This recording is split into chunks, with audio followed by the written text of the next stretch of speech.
Well, we're back. It's time to talk a little racing with the RacinBoys from RacinBoys.com. Scott Traylor and Kirk Elliott has answered the bell, as I understand it. Hello, boys. How you guys doing? Doing fine, Kevin. How you doing? I'm doing okay. Kirk, you all right, buddy? I think so. I can't see out of my left eye right now, but other than that, everything's great. But they say there's no permanent damage here, so hopefully it'll be back to normal here in another week or so. Hopefully. Okay, so you went to a doctor today, and they told you you're okay? Well, I've been to the eye doctor 3 times this week, and they're just monitoring to make sure there's no detached retina. I started seeing the floaters in my eye, blood spots and stuff. Scared me, and I found out how common that is. That people get to be my age, especially if you're nearsighted. They have like a gel-like substance that breaks free and floats around in your eyeball. And so I've been dealing with that this week. And that's my good eye. I've had bad eyesight all my life. And my right eye, which is really bad, that's what I'm seeing out of right now. But, hey, they tell me I'm going to be fine. That makes me feel better anyway. Okay, well, we wish you the best. We didn't expect to have you on today, and you certainly don't have to do this, but it's always great to hear your voice. Well, I wouldn't miss it, especially after a great weekend of racing last week, and I'm not talking about the NASCAR race.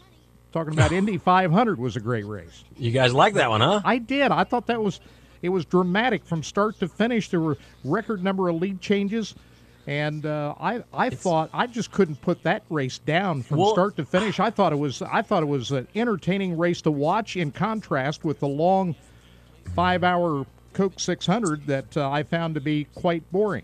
It seems odd that Indy racing, when you compare it to NASCAR only once a year, really shines out to you.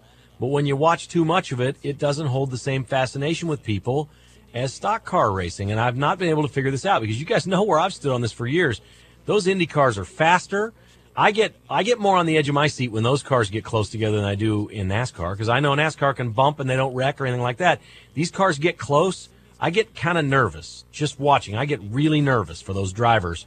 That is a different kind of racing, and they pass so quickly when they go around somebody, and there's lots of lead changes. I still cannot figure out why the sport isn't more popular than it is. It can't simply just be the drivers.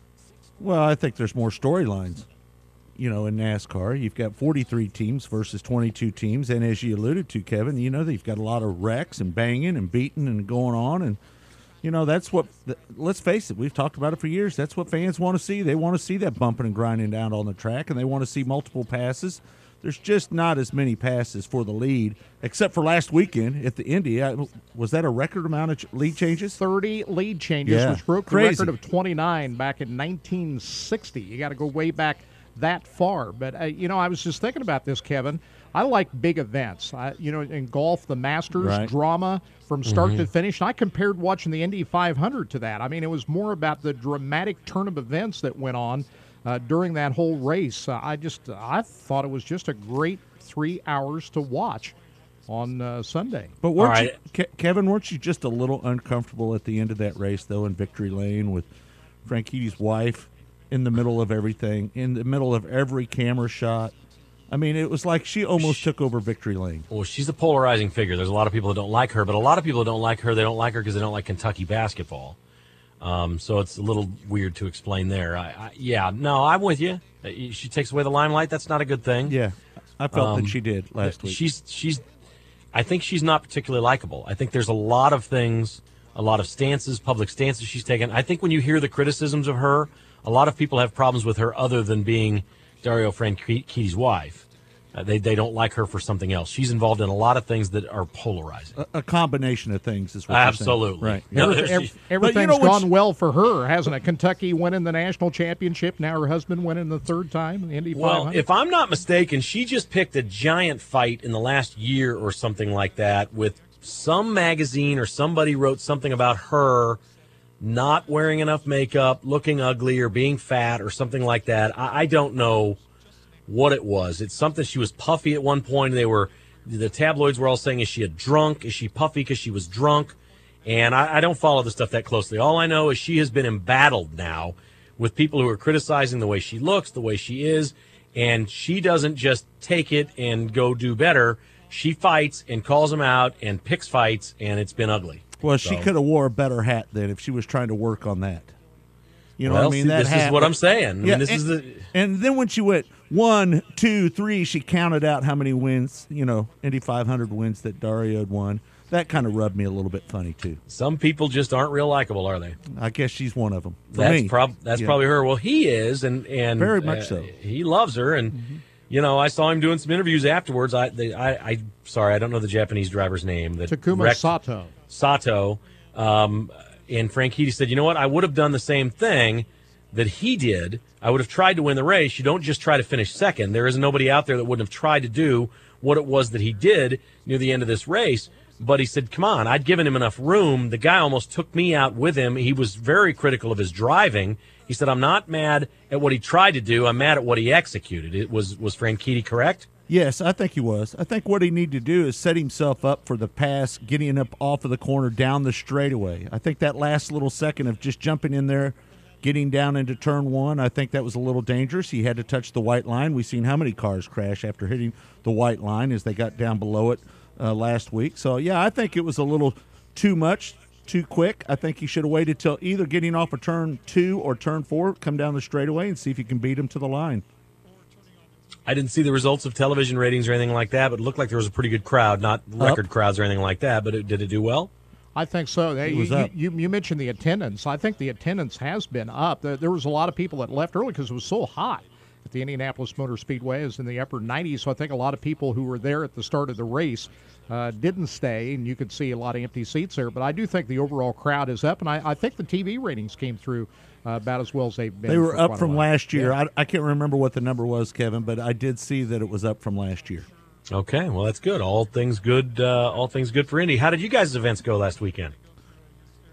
Well, out on the road, it's just kind of a blur. 4 races in 5 days. It was all good for us. We wrapped up out there in Jetmore, Kansas. Nearly got blown away by a few tornadoes. It's kind of scary when you're out there in the middle of nowhere in a motorhome, Kevin, and then you see about 10 or 12 storm chasers with their cameras pointed to the sky. So a little hair-raising experience out there this weekend, but we managed to pull it off and had a good weekend. Yeah, and I was down to Lucas Oil Speedway in Wheeling where they had their biggest event of the year, the Show Me 100, where Jimmy Owens won his second straight. That was Friday nights when I was down there for preliminary night, and then Saturday night a sprint car race down at L.A. Raceway just outside of Sedalia. Good show down there, so the local tracks had good racing too. I saw a tweet last weekend from Nate Bucati, who was taking his family to Colorado for vacation, and they were staying the night, or they had stopped or something in Russell, Kansas, about the time you were there, Scott. Yep, and he said, I just saw my first tornado. He'd never seen one. I'm the same way. I've never seen one in person. They're harder to see in the city. There's just no question about it. You got to be real close to them to see them here. But from the video I've seen and the places that I've been in Kansas, it wasn't like this in Manhattan. Manhattan sits in a valley. There's hills everywhere there. You don't see tornadoes in Manhattan either, but you go a little farther west, and Kansas gets really flat, and you can see them for miles. I mean, did you guys see the picture of the wedding with the tornado in the background? Unbelievable. Yeah, I mean, it's great. Wow. They posed with it, but somebody said that tornado was 31 miles away.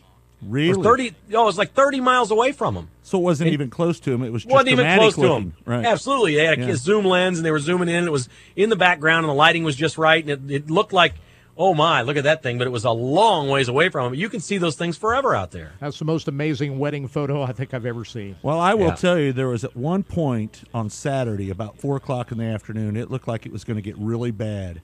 And a lot of the teams loaded up their gear and left the racetrack because they thought something was coming straight towards the racetrack. I don't know who told them that. There was a fire down in Dodge, and there was this big smoke cloud, and then you throw the rain in on top of it. It made it look like it was a funnel cloud, to be honest with you, a real wide one. And everybody was really scared out there for a little bit. I know several of the parents of the drivers were all ready to get out of Dodge, no pun intended. Wow. Okay, let's talk about the NASCAR boys, and they had the big long day-night race extravaganza. What did we take out of that? And headed into Dover this week, what are we thinking?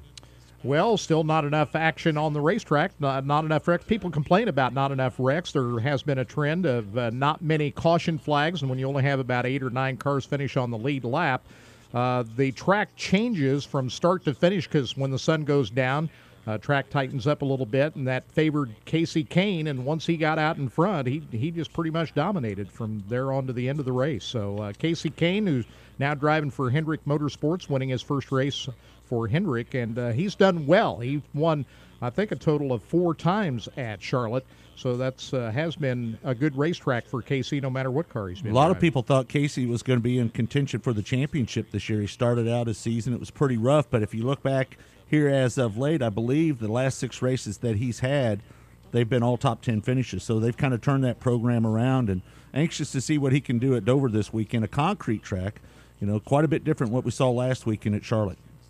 We're into summer now. I mean, we're well into the season here, okay? This is like the 13th race coming up this week. Greg Biffle leading the standings. I don't ever remember anybody leading as quietly as Greg Biffle is. Well, I mean, I think a lot of people are not quick to talk about Greg Biffle winning the championship. We've seen him up there contending for the championship several years, but for whatever reason, he seems to fade when they get into the chase for the championship or what have you. So I think people are not going to be quick to pick him as the guy that's going to win the championship this year. If there's anybody quieter than him, it's his teammate Matt Kenseth, who's currently second in the standings right now. You begin to wonder that if Matt Kenseth wins the championship, that NASCAR would change the formula again. No. Why is that? Because that's what they did when he won the old format. Okay. Yeah. Okay, because they did it last time. All right, Biffle has a win this year, but I think the standout number is there's been 12 races. 7 of the 12 races he's finished in the top 5. That is really – he's the only one to do that, by the way. That's really strong. That's the consistency thing, Kirk, that you like to talk about so much. This guy does not get a lot of headlines, but he's having quite a year. Reliability of the race car, and he doesn't get caught up in bad situations, in contrast to Jeff Gordon, who is way down below 20th right now. He's had cars led laps and led races, but he's had all of these bad things happen to him, and Biffle's been able to avoid all of that. I think luck does play a part to a certain degree, and Biffle's certainly had it on his side where Jeff Gordon certainly has not. You got to look also at a driver like Dale Earnhardt Jr. I know everybody goes, Dale Earnhardt Jr., are you kidding me? But he is the only driver. He leads all drivers with top 10s and laps led out of all the drivers in Cup right now. It's hard to believe, but that's the case. He's lining up finishing the top 10 every time. Now, the season last year came down to Tony Stewart and Carl Edwards battling at the very end of the year. They're right next to each other in the points right now at 9 and 10, and they've gone about this different ways. Tony has 2 wins this year. Carl's still looking for that win. It's been quite a drought as he looks for one. I don't know why, but every time I look at something in NASCAR, it seems like for the last year and a half, Tony Stewart and Carl Edwards have been right next to each other. Are either of these guys in any real trouble? Clearly, Tony Stewart hasn't been consistent, but when he's been good, he's been really good. And Carl's running 10th, so he's been relatively consistent. He's got a whole bunch of top 10s, but he just doesn't look like he has enough to win races. And if he can't win races, he really can't win the championship, can he? Think about this, Kevin. Carl has not won a race in over a year. Wow.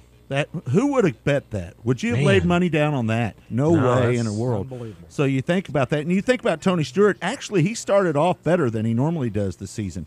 And really when Tony peaks is during the heat of the summer, when the tracks get really slick, when you really got to slide the car around. And I think that Carl excels during those kind of conditions as well. But Tony Stewart is known to be a guy that really gets it done in July and August when the tracks are really greasy and slippery, and I think he'll be right in the middle of it. Well, 2 racetracks he's really never done well at. Well, he's won a couple of fall races at Charlotte, but the Coke 600 is a race he has not won, and he didn't look well at all. I think he was 3 laps down in that race last Sunday night. Another track that he typically hasn't done well at. He hasn't won at Darlington, even though he finished at the top 3 there. But I'm surprised after Tony got off to such a great run through March into April in those 1.5-mile racetracks that they haven't been able to keep that going. I think it has to do maybe with his new crew chief, Steve Addington, putting his setup underneath these cars where maybe at the start of the year they were still working off Darian Grubb setups.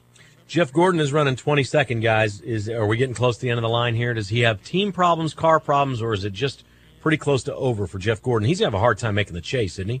Bad luck for Jeff Gordon. Really? That's it? Yeah. It's all. How else can you explain some of the things that's happened to him where he's got those cut down tires, engine have blown. Just the freaky he's had a lot things of really that's good happened. runs. Yeah. But when he's run well, he's run up front and led races. He's still got a car and a team capable of winning races, but I've just never seen such bad luck by a driver like Jeff Gordon. He's in trouble, isn't he? So many champions. He's in trouble. He's got work to do. Well, you've got to be in the top 20 to win races to make the wild card. Right, so he's right. first got to get himself into the top 20 to be eligible to get into the wild card and win races. Right I think now. Jeff Gordon, I think if he gets up there in 20th, 19th, 18th, wins a couple races, he's got a good shot at getting in, but he's going to have to get up on the wheel and get that done here pretty quick. So you don't think he can be good enough over a long enough period of time here to get into the top 10?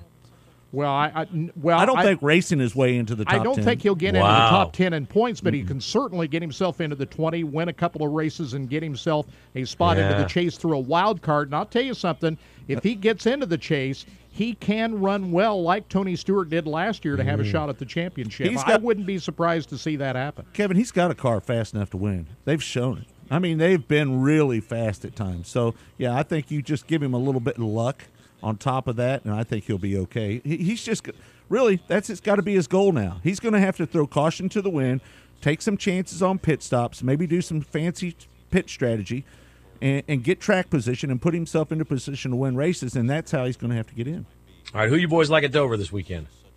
I don't know how you can pick against Jimmy Johnson. He's the all-time winningest driver out of the current drivers that are out there right now. But I'm going to go out on a limb. I'm going to say Martin Truex Jr. might have a chance to win this weekend. He got his first win there, 2007. He showed a lot of speed this year. He's put himself in contention to win races. I'm going to go out on a limb and say Martin Truex wins this weekend. I'm going to say Jeff Gordon, who has run well in this early practice session at Dover here this afternoon, that finally maybe luck turns around and he picks off a win. Boy, you guys are reaching this week, man. I like it. I like hearing stuff like that. What's coming up on the show tomorrow? Where are you boys going to be tonight? Well, we're going to go to Lakeside Speedway. Kirk and I don't know if you had a chance to see it last night, but we made our debut with RacinBoys TV on Metro Sports. It was on at 9:30, and Okay. it will be airing before Lakeside each Friday night before their live broadcast on Metro What time Sports. is that? What time will that be? I believe that'll be 6:30, if I'm not mistaken. So you're on tonight at 6:30? No, it'll be next week starting Next 6:30 week. on Friday. But the first show was last night. Okay. And then they're moving us to Fridays at 6:30 leading Perfect. into the Lakeside Speedway show. So we're going to be out there filming a little bit Okay. of that. That sounds great. Yeah. And we're going to open up the telephone line tomorrow. We haven't done that for quite a while. We've been pretty guest heavy over the last few weeks. Get everybody's take on what they saw last weekend. IndyCar beat NASCAR last week or not? Okay, and Scott can take calls about the local media and how they cover NASCAR here. That'd be good. We've already discussed that, haven't we? You can get all silly. That's behind us now. You can get all silly like a teenage girl, can't you? I've been known to do that. Good enough, man. Yeah. Kirk, I'm glad you're feeling well, buddy. We're hoping for the best for you, and we're pretty sure that the doctors know what they're doing. It's going to get resolved just fine. But It we're will. glad to have you today, and Thanks. glad you're doing better. Appreciate it, Kevin. Thank you. Good to hear from you, Scott. All right, Kev. Okay, Scott Traylor, Kirk Elliott, the RacinBoys website, RacinBoys.com. It's the fastest website in motorsports. Don't forget Track Talk every Saturday morning right here on Sports Radio 810.